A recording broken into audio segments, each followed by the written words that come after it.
जय श्रीराम. हर हर महादेव. मी सचिन पाटील. राष्ट्रीय स्वयंसेवक संघ नसता तर माझं शिर हे धडा वेगळं झालं असतं.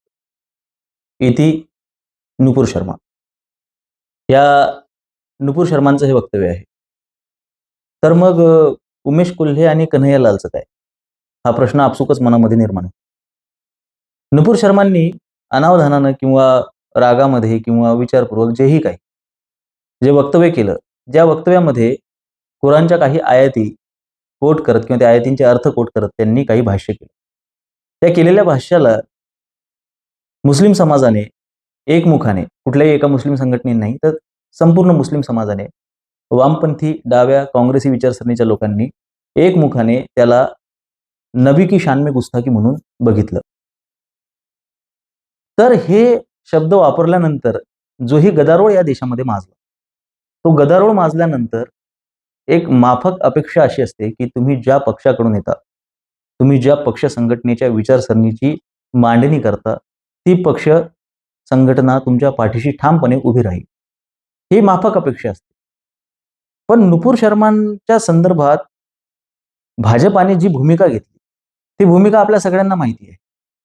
त्यानंतर संघाच्या कुठल्या व्यासपीठावर त्या दिवसांमध्ये नुपूर शर्मा दिसल्या, संघाच्या कुठल्या कार्यक्रमामध्ये नुपूर शर्मा दिसल्या, नुपूर शर्माच्या समर्थनार्थ ऑफिशियली म्हणजेच अधिकारिक स्वरूपात कुठल्या पद्धतीने राष्ट्रीय स्वयंसेवक संघाने अधिकारिक स्वरूपाने कुठे येऊन नुपूर शर्मांचं समर्थन केलं, याची काही नोंद तुम्हाला दिसते का? भाजपाने पुढे येऊन नुपूर शर्माला कशा पद्धतीने प्रोटेक्ट करण्याचा प्रयत्न केला, या सगळ्या गोष्टी आपल्याला माहिती आहे. त्यावेळी नुपूर शर्मांच्या बाजूला कोण उभं होतं? त्यावेळी नुपूर शर्माच्या बाजूला उभे होते तुमच्या आमच्यासारखे सामान्य हिंदू, तुमच्या आमच्यासारखे सामान्य करदाता, टॅक्स पेयर. हा हिंदू समुदाय खूप ताकदीने उभा होता. जो स्वतःला हिंदू समजतो मनापासून, तो ताकदीने उभा होता. त्यामध्ये उमेश कोल्हे होते, त्यामध्ये कन्हैया लाल होते. राजस्थानपासून महाराष्ट्रापर्यंत ज्या लोकांनी सपोर्ट केला ना, त्यामध्ये सगळ्याच स्तरातील लोक होती, ज्यांना वाटत होतं की बाबा नुपूर शर्मांच्या अभिव्यक्ती स्वातंत्र्याची ही गळचेपी आहे. तुम्ही कुराणमधली कुठली आयात कोट करणे किंवा त्याची माहिती जशी तशी लोकांना देणे, याच्यामध्ये कुठलाही अपमान नाही. जे आहे ते आहे, जे जसं आहे ते तसं आहे. पण आज ज्या पद्धतीने गल्ली बोळातून मुसलमानांची छोटी छोटी मुलं बाहेर पडून मोर्चे, जुलूस, आंदोलनं काढतात आणि म्हणतात की गुस्ताखी नबी की एक ही सजा, सरतन से जुदा, सरतन से जुदा. तुम्हाला माहिती आहे का की सरतन से जुदा असं तुम्ही थंबनेल सुद्धा टाकू शकत नाही. ते कम्युनिटी गाईडलाईनच्या विरोधात आहे. तुम्ही अशा पद्धतीने हत्येची खुलेआम तुम्ही हे करू शकत नाही, ते कम्युनिटी गाईडलाईनच्या विरोधात आहे. पण आपल्या देशामध्ये तुम्ही हे खुलेआम म्हणू शकता, कारण की इथल्या ज्युडिशरीच्या, इथल्या लॉच्या नुसार, इथल्या आपल्या देशाच्या कायद्यानुसार तो गुन्हा नाही. कायद्याच्या गमती जमती फार मजेशीर आहे. का तुम्हाला असं वाटते की बाबा संघ आहे म्हणून तुमचं अस्तित्व आहे आणि तुमचं सर धडापासून वेगळं झालं असतं? तुमच्या बदल्यात जे बाकीचे जीव गेले त्यांचं काय? त्यांच्या जीवाची काळीची किंमत नाही. म्हणजे याच्यातून मॉरल ऑफ द स्टोरी काय आहे, असं निदर्शनास येते की जर का तुम्ही सामान्य हिंदू आहात, जर का तुम्ही सामान्य टॅक्सपेयर हिंदू आहात, तर तुम्ही कधीही संघ भाजपाची गोष्टी अंगावर घेऊ नका. ज्या पद्धतीने मोहन भागवत म्हणतात किंवा ज्या पद्धतीने संघाचे बरेचसे वरिष्ठ लोक म्हणतात की संघाने हिंदूंचा ठेका घेतलाय का, त्याच पद्धतीने हिंदूंनी संघाचा ठेका घेतला नाही, हे हिंदूंना कधी लक्षात येईल हे देवालाच माहिती. आज संघावर ज्या पद्धतीच्या टीका टिप्पण्या आणि आरोप केल्या जातात की बाबा 26/11चा हल्ला हा राष्ट्रीय स्वयंसेवक संघाने घडवला होता, आणि ही माहिती जे न्यायाधीश देतात लोकांना, जे माननीय माजी न्यायाधीश बी जी कोळसे पाटील किंवा एस एम मुश्रीफ सारखी रिटायर्ड आयपीएस लोकांना जाऊन सांगतात, त्याच्या विरोधात पाणी पिऊन पिऊन राष्ट्रीय स्वयंसेवक संघाची बाजू उचलून धरणाऱ्यांना काय मिळतं शेवटी? आज नाशिकमध्ये 2 जानेवारीला पोलिसांनी एका मुलाला उचललं. ही माहिती बऱ्याच लोकांना आहे, कारण की त्या दिवशी आम्हाला खूप फोन करावे लागले. ॲडव्होकेट रोहन माळवतकर आणि मी आणि इतरही खूप लोक त्याच्यामध्ये इन्व्हॉल्व झाले. त्या पोराने एक टिप्पणी केली होती फक्त. ती टिप्पणी अशी होती की राष्ट्रीय स्वयंसेवक संघ हा जातीवादी नाही, जातीवादाचा चष्मा डोळ्यावरून काढा, आणि अशा पद्धतीने त्याने संघाला डिफेंड करण्यासाठी एक कमेंट केली होती. त्या कमेंटच्या आधारे पोलिसांनी त्याला उचललं, कारण की पोलीस स्टेशनमध्ये प्रेशर आलं. काही लोक गेली, त्यांच्या रंगाचा तो झेंडा घेऊन तिथे गेली आणि तिथे पोलिसांची टर्रकन फाटली आणि पोलिसांनी कायदा फायद्याला फाट्यार मारत त्याला बोलून घेतलं. एका कमेंटसाठी पोलिसांनी बोलून घेतलं, लक्षात घ्या, एका कमेंटसाठी. आज ही ती पोलीस आहे की जे कोणत्याही हिंदूवर बिनदिक्कत हात उचलते, कोण्याही गोरक्षकाला बिनदिक्कत फटकावते, त्याचे कपडे काढते, त्याला नागड करून मारहाण करते, आई बहिणीवरून शिवाय देते. कुठल्याही हिंदूला, कोणाच्या गाडीची चाबी काढून घेतात, कोणाच्या थोबाडीत मारतात, कोणीही कॅमेरा बाहेर काढला की कॅमेरा फेकून देतात, कोणाला पोलीस स्टेशनच्या बाहेर काढतात. तुम्हाला सांगतो या गृह खात्याची, या पोलीस प्रशासनाची आणि या संपूर्ण व्यवस्थेची माय व्हॅली नाही की कुठल्या टोपीवाल्या, जाळीदार टोपीवाल्या व्यक्तीच्या अंगावर हात टाकतील ही लोक. किंवा ज्या लोकांनी तिथं मोर्चा काढला, आरोपीला अटक करायला लावली, त्याच्या कोणाला असा धक्काही लावण्याची क्षमता यांच्यामध्ये नाहीये. असं करून बोलतात ते पोलिसांना, काय होतं तुमच्या ज्यांना कायदा आमच्या बापाचा आहे. आणि पोलीस तिथं भित्री वाघोबाई बनून बसलेली असतात. हे चित्र आपल्या डोळ्यासमोर आहे. It is all because of our judicial system.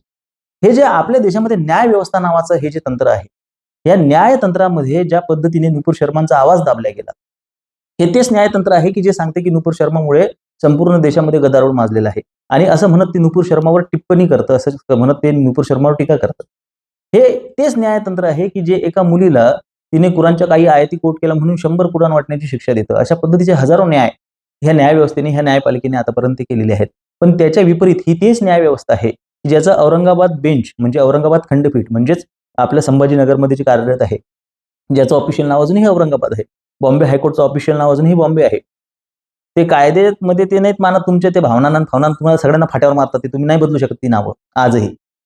त्या औरंगाबाद खंडपीठाने 2018ला एक न्याय निवाडा केला की हिंदू देवी देवतांची चिकित्सा करणे हे कायद्याने गुन्हा नाही.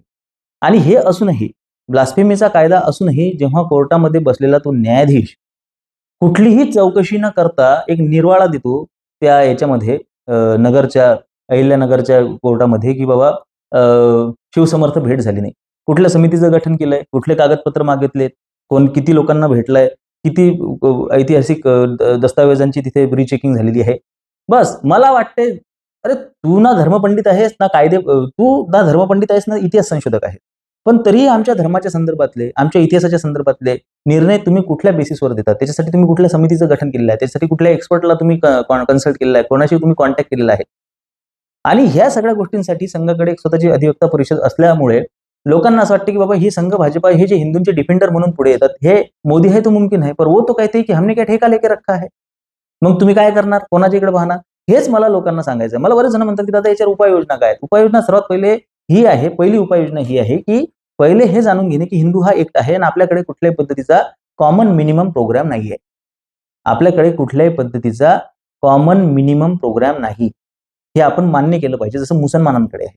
आपली कुठल्याही गोष्टींमध्ये आपल्याकडे एकमत नाही, आपला कोणताही एक आदर्श नाही, आपला कुठलाही एक तत्व नाही. कुठल्याही अखंड भारतावर विचारा तुम्ही, 4 हिंदूंची 4 वेगळी मतं आहेत. कुठल्याही मुद्द्यावर घ्या, प्रभू रामचंद्रांबद्दल विचारा तुम्ही, 4 हिंदूंची 4 वेगळी मतं आहेत. आणि आपण म्हणतो पार्टी विथ डिफरन्स आणि असंच चालायला पाहिजे, ह्यालाच विवेक म्हणतात. अरे ह्याला विवेक नाही, याला केओस म्हणतात, याला गोंधळ म्हणतात. हा गोंधळलेला हिंदू समाजाला कायमस्वरूपी गोंधळात ठेवून स्वतः सत्ता उपभोगणे, ही सत्तेची नशा ज्या सत्ताधीशांना चढलेली आहे, ती नशा उतरवणे पहिली ही सुरुवात आहे. नंतर बाकीच्या उपाययोजना. सगळ्यात पहिले आपल्याला जागृती निर्माण करावी लागेल. सगळ्यात पहिले आपल्याला विक्टिम कार्ड खेळावं लागेल. ज्या पद्धतीने मुसलमानांकडे आज कॉमन मिनिमम प्रोग्राम आहे की त्यांना माहिती आहे की त्यांना काय करायचं आहे, त्यांना माहिती आहे की त्यांच्या नबीच्या विरोधात बोलल्यानंतर काय करायचं आहे. आपल्याला नाही माहित. आपण म्हणतो रामाच्या विरोधात बोलला, कोण बोललंय, कसं बोललंय, त्या ब्लास्फेमीचा कायदा हटवावा, काढून टाकावा, याच्यासाठी जर का सावरकर प्रेमी म्हणवणारी लोक प्रयत्न करत असतील की आम्हाला सुद्धा इतर धर्मांची चिकित्सा करायची आहे, तुम्हाला काय वाटतंय मुसलमान तुमच्या चिकित्सेला घाबरतील किंवा ते कायद्याच्या इकडे आशेनं बघत आहेत की बाबा ब्लास्फेमीचा कायदा आहे म्हणून तुम्ही मुसलमानांची चिकित्सा, अरे तो कायदा असला काय नसला काय, ते म्हणतात सरतनसे जुदा. तो कायदा हिंदूंसाठी आहे, तो या शेळपट हिंदूंसाठी आहे की निदान ते जाऊन पोलीस स्टेशनमध्ये तक्रार तरी नोंदवतील. तो तक्रार नोंदवण्याचा तुम्हाला अधिकार काढून घ्यायचा आहे आणि तुम्ही स्वतःला सावरकर प्रेमी म्हणता. म्हणजे हिंदूंनी कुठल्याही पद्धतीने स्वतःच्या इष्टांची, स्वतःच्या धर्माची, स्वतःच्या धर्मग्रंथांची त्याने सुरक्षा करू नये, रक्षा करू नये, याची संपूर्ण तरतूद जर का तुम्ही करत असाल आणि तुम्ही जर का ज्येष्ठ म्हणवल्या जात असाल, तुम्ही जर का संघाच्या जवळची लोक म्हणवल्या जात असाल, तुम्ही संघाची बौद्धिक शिबिरं तुम्ही घेत असाल, तर ह्याला बौद्धिक शिबिरं घेणाऱ्यांची ही बौद्धिक दिवाळखोरी आपण का म्हणू नये. आज आपण जर का विचार केला की सामान्य हा जो हिंदू आहे तो किती पेचात पडलेला आहे, या ज्युडिशरी त्याला मारती आहे, त्याला रस्त्यावरचे मुसलमान सुद्धा मारत आहेत, त्याला सगळे निळे, हिरवे, लाल सगळे त्याची मारत आहेत, सगळे त्याची ठोकत आहेत. मग त्यांना बघायचं कोणाकडे आशेनं, त्यांना जायचं कोणाकडे. आणि जर का अशा वेळी एखाद्या व्यक्ती उभा राहतो आणि त्याला हे समर्थनार्थ उभे राहतात, स्वतःच्या प्राणाची आहुती देतात, मारल्या जातात, आणि त्यावेळी ती उभी राहिलेली व्यक्ती म्हणते की आज मी जे काही आहे ते संघामुळे आहे. काय वाटत असेल त्या लोकांना, हा तुम्ही विचार केलाय का? काय होतंय माहित आहे का, की म्हणून मी म्हणतो की मी सक्रिय राजकारणात जाणार नाही. सक्रिय राजकारण तुम्हाला भ्रष्ट बनवल्याशिवाय राहत नाही. हे काळ्या दगडावरची रेष आहे. इथे धर्मदंड हा राजदंडाच्या वर असला पाहिजे, अशा पद्धतीच्या तरतुदी इथे राहिल्या पाहिजेत. धर्मशिक्षणाची आवश्यकता आहे. शाळा महाविद्यालयांपासून सर्वत्र धर्मशिक्षणाची आवश्यकता आहे. लोकांना धर्म समजला पाहिजे. लोकांकडे कॉमन मिनिमम प्रोग्राम असला पाहिजे. बँगलोरची एक व्हिडिओ माझ्याकडे आली आणि त्याच्यामध्ये मी बघितलं की एका डिलिव्हरी बॉयला त्याचे सामान घेऊन जात असताना 2 छपरी पोरांनी येऊन धक्का मारला. तो खाली पडला. गाडीला समोरासमोर टक्कर झाली आणि हे छपरी त्याला मारतायत तोपर्यंत मारतायत जोपर्यंत तिथे एक जाळीदार टोपी घातलेला मुसलमान येत नाही. तो येतो आणि तो त्याच्यातल्या एकाला कानाखाली मारतो आणि मग सगळी लोक येऊन त्यांना मारतात, त्या छपरींना. मुसलमान इतका निर्भीड कसा आहे? वास्तविक पाहता इथे त्याने चांगलं काम केलंय. पण चांगलं असो का वाईट असो, तुम्ही कुठेही बघा, मुसलमान पटकन हात सोडतो. तो पटकन कानाखाली मारतो आणि म्हातारा व्यक्ती, लक्षात घ्या. आणखीन एक व्हिडिओ बघितला मी, त्याच्यात एक मुसलमान म्हातारा व्यक्ती जाळीदार टोपी घातलेला, तो एका शिखाच्या कानाखाली मारतो. उठतो, घुसतो आणि पटकन कानाखाली मारतो. काय वाटतं तुम्हाला त्यांच्यामध्ये इतकी निर्भीडता का आहे? त्यांच्यामध्ये इतकी धम्मक का आहे? कारण की त्यांचं जे मुस्लिम ब्रदरहूड आहे, ते जे ऑर्गनाइज्ड आहेत, ते जे जुळलेली आहेत, ते कुठं जुळलेली आहेत? ते मशिदींमध्ये जुळलेली आहेत. आपली मंदिरं सरकारच्या अधीन आहेत. आपल्या मंदिरांचा पैसा सरकारच्या अधीन आहे. आपण कुठे जुळलेलो आहोत एकमेकाशी? मंदिरात जाणं तरी आपल्यासाठी कंपल्सरी आहे का? तरी आपल्यासाठी हे आहे का? आपण तर मंदिरांवर टीका करायला बसलेलो आहे. मध्यंतरी मंदिरांच्या सगळ्या समितींनी मिळून एक निर्णय घेतला होता की पृथ्वीराज चव्हाण यांना मंदिरामध्ये प्रवेश आम्ही देणार नाही, त्यांच्या एका वक्तव्यामुळे. त्याच्यावर सर्वप्रथम टीका केली ती राष्ट्रीय स्वयंसेवक संघाचा आयाम असलेल्या विचार मंचाने की बाबा ही अभिव्यक्तीची गळचिपी आहे वगैरे वगैरे. अरे तुम्ही सपोर्ट करू शकत नाही तर बसा ना घरात गुपचाप. सगळ्या विवेकाचा ठेका तुम्हीच घेतलाय का? अशा पद्धतीने जर का आम्ही एकामेकाच्याच पायात पाय अडकळून एकामेकाला जर का थोबाळावर पाडत असू तर आम्ही कसल्या पद्धतीने एकत्र येऊन लढणार आहोत? उद्या चालून कुठलाही रॅडिकल निर्णय जर का एखाद्या हिंदूने घेतला, कुठलाही रॅडिकल की जो काही चेंज आणू शकतो, जो काही परिवर्तन आणू शकतो, तर त्याच्या विरोधात सर्वात पहिले राष्ट्रीय स्वयंसेवक संघाचा एखादा आयाम उभा राहतो. शबरीमालामध्ये तिथे स्त्रियांना प्रवेश नाहीये, तर हा जो निर्णय आहे, केरळ आज जे टिकून आहे थोडंफार, ते तिथे अय्यप्पा स्वामींमुळे टिकून आहे. तो तिथल्या लोकांच्या श्रद्धेचा विषय. ती लोक रडली अक्षरशः. त्यांनी हाताच्या साखळ्या केल्या. तुम्ही बघा, तो श्रद्धेचा भाग आहे. त्याच्यात ज्युडिशरीला काय हे आहे, अधिकार आहे हस्तक्षेप करण्याचा? लोकांच्या भावनेशी तुम्ही कसं काय खेळू शकता? हा एक साधा विचार आहे. पण तुम्ही महाराष्ट्रामध्ये तमाम लोक बघा, जे स्वतःला विवेकवादी, हिंदुत्ववादी, तथाकथित सावरकरवादी म्हणतात, ती सगळी लोक तिथे कोणाच्या बाजूने? तर न्यायालयाच्या बाजूने उभी आहेत. आपण एक गोष्ट समजून घेतली पाहिजे की इथे हिंदूंच्या भावनांना काडीचीही किंमत नाही, हिंदूंच्या भावनांना काडीचीही कदर नाही. असं कसं करून चालेल? कुठली एखादी फालतू स्वतःला समाजसेविका म्हणवणारी व्यक्ती त्या शबरीमालाला जाऊन सॅनिटरी पॅड्स त्याच्यावर फेकण्याचा प्रयत्न करते. कुठली तरी छपरी 3 पाट एक बाई म्हणते की बाबा विष्णू आणि महादेव काय समलैंगिक होते का? त्यांना अय्यप्पा कसा काय झाला? अशा पद्धतीच्या चर्चा इथे याच्यावर चालतात, प्रसारमाध्यमांवर चालतात. आपण हिंदूंनी लाज विकून खाल्लेली आहे. अरे ते गुस्ताकी नबी की एक ही सजा म्हणतात. तुम्ही निदान विरोध तर करा. पण ते विरोध करण्याची क्षमता सुद्धा आपल्याकडून काढून घेतलेली आहे. कारण की आपल्याला सांगितलं जातं कायद्याचं राज्य आहे, तुम्ही काही करू नका, तुम्ही बोलू नका, मोदी है तो मुमकिन है, मोदी है तो मुमकिन है, मोदी है तो इधर तुम्हारी ठुकी जा रही है. हे आपल्याला समजत नाही का? इतक्या बिकट अवस्थेमध्ये आपण आज आहोत, इतक्या बिकट अवस्थेमध्ये आपण जगत आहोत आणि त्यातही तुम्हाला समर्थन देऊन एखाद्या व्यक्तीला आपण सर्वाइव्ह करवलं आणि त्याने जाऊन जर का मोकळ्या मनाने जाऊन म्हटलं, मी इथे नुपूर शर्मांना दोष देत नाही, किंवा मोकळ्या मनाने मोठ्या मनाने तुम्ही म्हणताय की बाबा संघामुळे मी वाच वाचली. ठीक आहे, तुम्हाला असं नाही वाटत की सामान्य हिंदू आणि संघ ह्या 2 वेगळ्या गोष्टी इथे पहिले प्रत्येकाने डोक्यामध्ये क्लिअर करून घेणे गरजेचे आहे. कारण की आज जर का संघाला तुम्ही काही विचारलं, त्यांच्याकडे एका प्रश्नाचंही धड उत्तर नाहीये. एकाही प्रश्नाचं धड उत्तर नाही. त्यांना नेमकं काय पाहिजे त्यांना स्वतःला माहिती नाहीये. त्यांना कसंही करून ऍडजस्टमेंट करून सत्तेत राहायचं, ही गोष्ट लक्षात घ्या. हरकत नाही की एखादा व्यक्ती जाऊन म्हणतो की बाबा संघामुळे झालंय, मोदीमुळे झालंय, भाजप, पण सोबतच तुम्हाला त्या ज्या लोकांनी तुमच्यावर प्रेम केलंय, ज्या लोकांनी तुम्हाला समर्थन दिलंय, त्या सामान्य लोकांचा विचार करणं गरजेचं आहे. तुम्हाला हे सांगणं गरजेचं आहे की आपण खूप दबलेल्या अवस्थेत आहोत. तुम्ही हे खोटं आशेची हे उत्पन्न करू शकत नाही, आशेची ज्योत मनात निर्माण करू शकत नाही लोकांच्या. ही खोटी गोष्ट आहे की संघामुळे मी जिवंत आहे, ही खोटी गोष्ट आहे.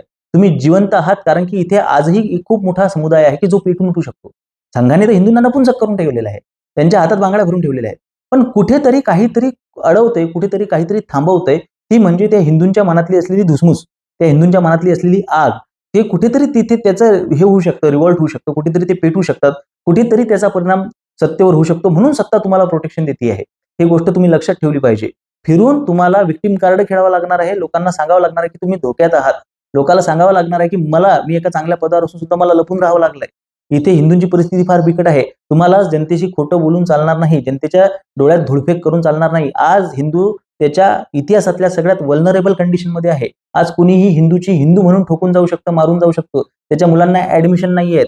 तो बघतोय की 4 मार्क भेटणाऱ्याला ऑर्थोपेडिशियन आपल्या देशामध्ये निर्माण होत आहेत, पण हा 540 मार्क भेटून सुद्धा हा गली गली में फिरता आहे अशी परिस्थिती त्याच्यावर झालेली आहे. त्याच्याकडे नोकरी नाही आहे, त्याच्याकडे सुरक्षा नाही आहे, त्याच्याकडे आई बहिणींची सुरक्षा करण्याची यंत्रणा नाही आहे. आज ती मुली मागतात, उद्या ते तुमच्या घरातल्या मुली उचलून घेऊन जातील, तेव्हाही तुम्ही काही करू शकणार नाही.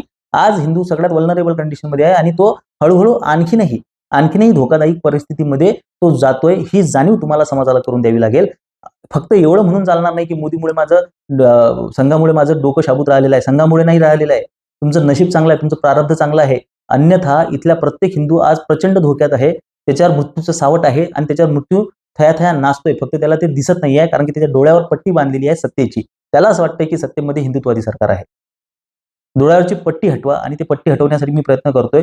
हा प्रयत्न जेव्हा मी ताकदीने करतो तेव्हा माझे व्ह्यूज कमी होतात, रीच कमी होते, लोकांपर्यंत मी पोहोचू शकत नाही, लोकांना नोटिफिकेशन जात नाही, कोणाचं ओपन होत नाही व्हिडिओ. काही जण सांगतात की व्हिडिओला आवाजच येत नाही. तुम्ही माझ्या खालच्या कमेंट बघत बघत चला की काय काय अल्गोरिदम असेल, काय जे काही XYZ असेल. तुमच्या सहकार्याची अपेक्षा आहे. जास्तीत जास्त लोकांपर्यंत पोहोचण्यासाठी सर्वांगीण सहकार्याची अपेक्षा आहे. धन्यवाद. जय श्रीराम. हर हर महादेव.